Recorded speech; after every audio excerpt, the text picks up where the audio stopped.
Somos 203 milhões de brasileiros. Os números divulgados hoje pelo IBGE fazem parte dos primeiros dados do Censo 2022. O levantamento revelou que temos mais domicílios, famílias menores e a menor taxa de crescimento populacional desde a primeira pesquisa, há 150 anos.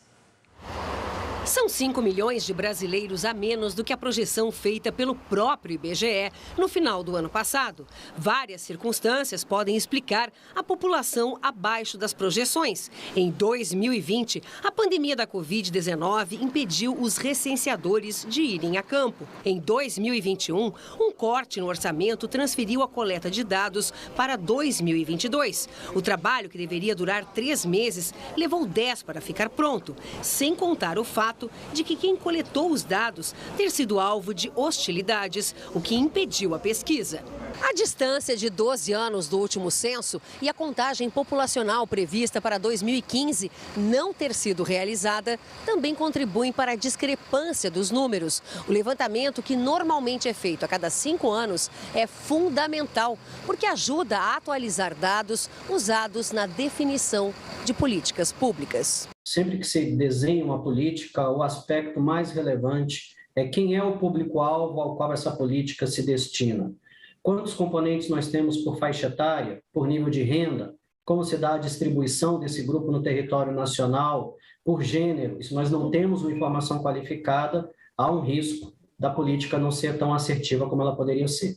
Os dados divulgados hoje mostram uma taxa de crescimento da população entre 2010 e 2022 de 0,52% ao ano, o menor desde o primeiro censo em 1872. A gente percebeu que a população realmente tem diminuído aí nos grandes centros urbanos, inclusive, que ainda concentram boa parte da população, mas o ritmo de crescimento da população realmente desacelerou bastante na última década. O levantamento também traz uma tendência já observada em outros países, a redução do tamanho das famílias. Entre 2010 e 2022, o número médio de moradores por domicílio no país foi de 3,3 para 2,8.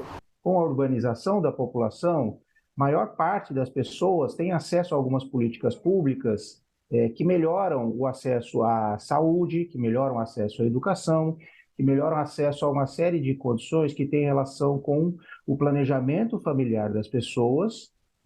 Então, a possibilidade de se programarem para ter uma quantidade menor de filhos. É exatamente o que explica a opção do Miguel e da Thalita. Ter filhos agora não está nos planos do casal. E no atual cenário de estabilidade econômica, de governo e tudo mais, a gente ainda não tem esse brilho no olhar para falar, pô, acho que agora é o momento de ser pai. Se não for para dar a ela o melhor, uma escola boa, proporcionar estudos, proporcionar que ela tenha um bom convênio médico, que a gente possa levar para viajar. Então a gente pensa em tudo isso. Os números mostram ainda que a distribuição da população pouco mudou nos últimos anos.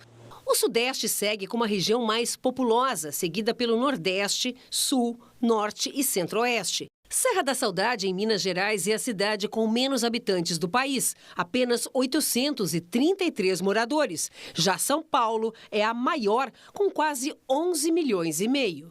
Na contramão do número de moradores, o de domicílios cresceu. Em 2010, eram 67 milhões de residências. Hoje, são mais de 90 milhões. O fundamental é que dentro de um período máximo aí de 5 anos, não necessariamente em 2025, mas talvez daqui a 5 anos se possa pensar numa revisão. Talvez as entrevistas presenciais possam, em alguma medida, ser combinadas com informações prestadas de forma direta pelos cidadãos, através de sistemas em plataforma web, mas mesclar os dois modelos e talvez contar com um nível de participação maior do que o que nós tivemos na última pesquisa.